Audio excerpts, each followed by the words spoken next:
Audiolivro propiciado por Cristiane Batista, grata. O processo. Partir. Deleuze e Guattari. Entre neurose e psicose não há diferença de natureza, de espécie, nem de grupo. Assim como a psicose, também a neurose não pode ser explicada edipianamente. Muito pelo contrário, a neurose é que explica Édipo. Então, como conceber a relação psicose-neurose? E essa relação não dependerá de outras relações. Tudo muda conforme denominemos psicose o próprio processo ou, ao contrário, uma interrupção do processo, e que gênero de interrupção. A esquizofrenia como processo é a produção desejante, mas tal como ela é no fim, como limite da produção social determinada nas condições do capitalismo. Esta é a nossa doença, a de homens modernos. O fim da história não tem outro sentido. Nele se reúnem os dois sentidos do processo, como movimento da produção social, que vai até o fim da sua desterritorialização, e como movimento da produção metafísica, que arrasta e reproduz o desejo numa nova terra. O deserto cresce, o signo está próximo.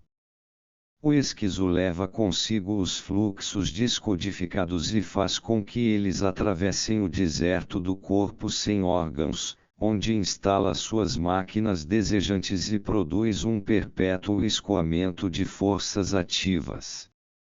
Ele transpôs o limite, a esquiza que mantinha a produção de desejo sempre à margem da produção social, tangencial e sempre repelida. O esquizo sabe partir, ele fez da partida algo tão simples quanto nascer e morrer. Mas, ao mesmo tempo, sua viagem ocorre estranhamente no mesmo lugar.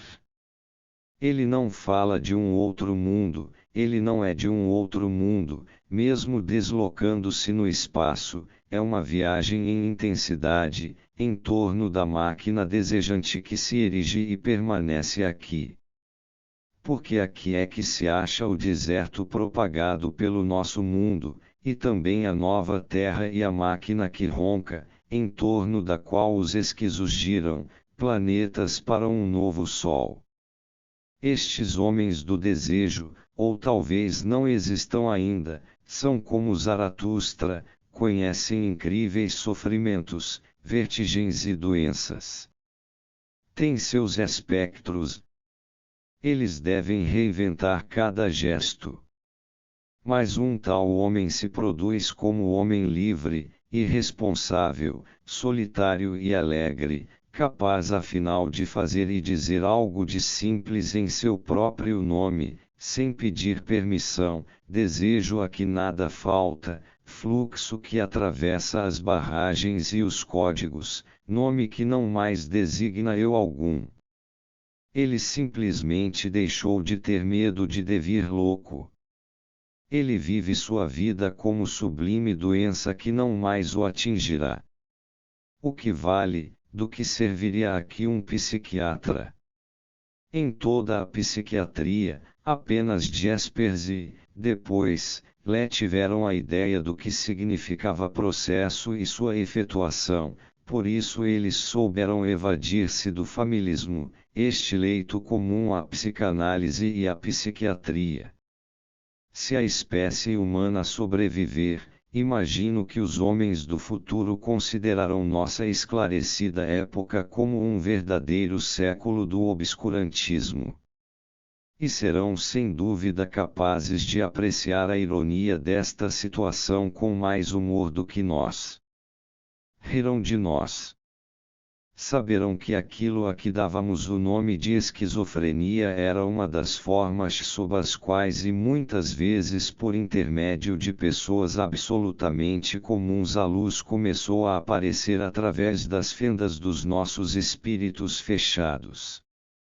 A loucura não é necessariamente um desabamento, breakdown, pode ser também uma abertura de saídas, breakthrough. O indivíduo que faz a experiência transcendental da perda do ego pode ou não perder de diversas maneiras o equilíbrio. Pode, então, ser considerado louco. Mas ser louco não é necessariamente ser doente, mesmo se em nosso mundo os dois termos se tornaram complementares, partindo do ponto de vista da nossa pseudo-saúde mental, tudo é equívoco. Esta saúde não é uma verdadeira saúde.